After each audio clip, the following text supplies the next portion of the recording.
قرآن کریم اللہ تعالیٰ کی آخری کتاب ہے جو انسانیت کی رہنمائی کے لیے نازل کی گئی۔ اس کتاب ہدایت میں صرف عبادات اور اخلاقیات کا ذکر نہیں بلکہ یہ انسانی زندگی کے ہر پہلو کو محیط ہے۔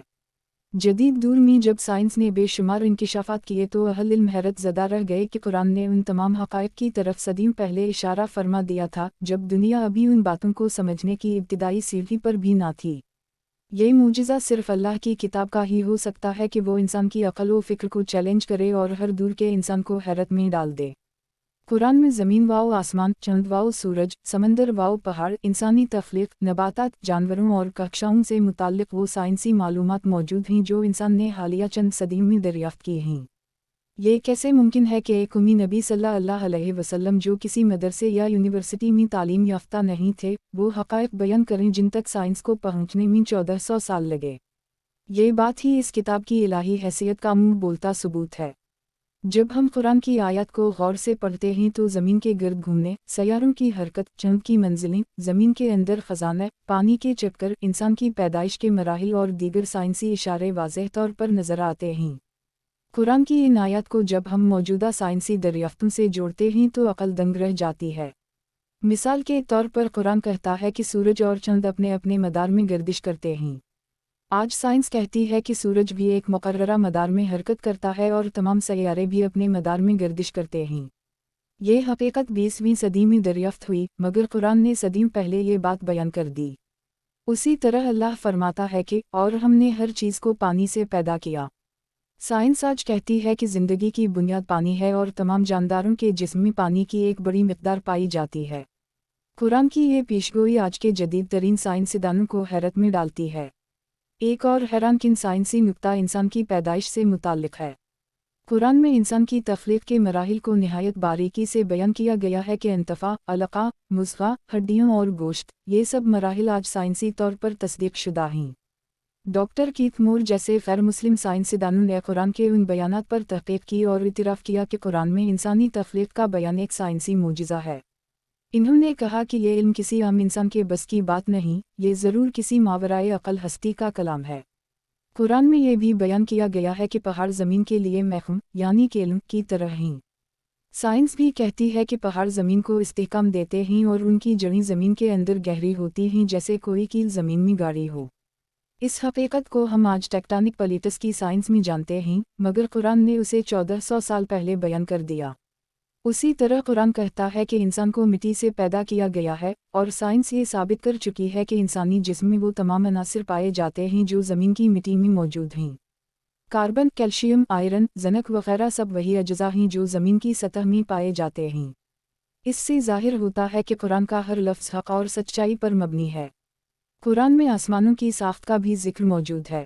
اللہ فرماتا ہے کہ ہم نے آسمان کو ایک محفوظ چھت بنایا۔ سائنس کہتی ہے کہ اوزون کی تہ زمین کو سورج کی مضر شعاعوں سے محفوظ رکھتی ہے۔ یہ تہ آسمان کی حفاظت کا کام انجام دیتی ہے اور اگر یہ نہ ہوتی تو زمین پر زندگی ممکن نہ رہتی۔ قرآن کی یہ پیشگوئی موجودہ سائنسی تحقیق سے مکمل ہم آہنگ ہے۔ قرآن نے بادلوں اور بارش کے عمل کو بھی بیان کیا ہے۔ بادل کیسے بنتے ہیں، ہوا کیسے بخارات کو اٹھاتی ہے، پانی کیسے بادلوں میں تبدیل ہوتا ہے، بارش کیسے برستی ہے، یہاں تک کہ اولے کیسے پیدا ہوتے ہیں، یہ تمام مراحل قرآن میں بیان ہوئے ہیں۔ یہ سب سائنسی وضاحتیں آج کے دور میں جدید ٹیکنالوجی کے ذریعے سامنے آئیں مگر قرآن نے پہلے ہی ان کا نقشہ کھینچ دیا۔ قرآن کریم زمین کے گول ہونے کا بھی ذکر کرتا ہے۔ آیت میں ہے کہ اس نے زمین کو بیضوی بنایا، یعنی زمین گول ہے مگر مکمل گول نہیں بلکہ انڈے کی شکل کی ہے۔ آج سائنس بھی یہی کہتی ہے کہ زمین کا شیپ اوبلائڈ اسفیر ہے یعنی انڈے کی مانند گول۔ یہ ایک ناقابل تردید سچائی ہے جو قرآن نے اس وقت بیان کی جب دنیا زمین کو چپٹا سمجھتی تھی۔ قرآن کریم میں خلا کا بھی تذکرہ ہے۔ ایک آیت میں فرمایا گیا کہ اگر تم زمین و آسمان کے کناروں سے نکل سکتے ہو تو نکل جاؤ مگر بغیر طاقت کے نہیں نکل سکتے۔ آج انسان خلا میں جا رہا ہے مگر جدید ترین ٹیکنالوجی اور طاقت کے ساتھ۔ یہ آیت واضح کرتی ہے کہ انسان بغیر قوت کے خلا کو عبور نہیں کر سکتا۔ یہ بات آج کی خلائی سائنس کی عکاسی کرتی ہے۔ قرآن میں سمندروں کے درمیان پردے کا ذکر موجود ہے۔ آیت ہے، دو سمندروں کو چھوڑ دیا کہ وہ آپس میں ملیں مگر ان کے درمیان ایک آڑ ہے، وہ ایک دوسرے سے تجاوز نہیں کرتے۔ سائنس کہتی ہے کہ مختلف سمندروں کے درمیان سطحی اختلافات ہوتے ہیں جنہیں